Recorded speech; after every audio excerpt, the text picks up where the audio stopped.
We often get asked whether we see risk of a major correction in the equity markets in 2014. I think it's always difficult to pinpoint an exact date by which something's going to happen, but we would argue that we're probably in the midst of a bit of a correction right now as we speak. The SA markets are about 3 or 4% off their highs of November, and things look weak at the moment. I think it sounds fairly cliched and lots of people speak about this, but we still believe that tapering of quantitative easing in the US is a significant risk for equity markets.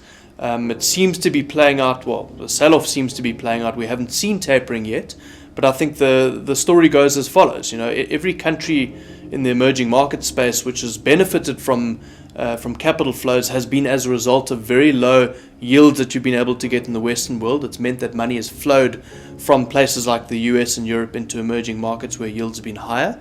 And that's obviously propped up their currencies. For countries that are dependent on consumption expenditure, it's also propped up their economies, because it's meant that strong currencies allow for low interest rates, which allow for strong spending. And South Africa is a case in point.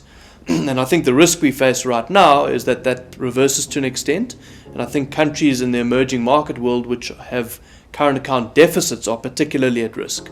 And South Africa falls into that camp. We sit with about a 5.5% current account deficit as a percentage of GDP. We also have a government budget deficit. So there's a lot of funding that needs to take place.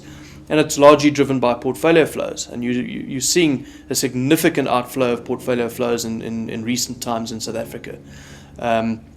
We can talk to, I'd say, from a bond and equity market perspective, there's been about 30 billion rand of outflows from foreigners selling in the month of November alone.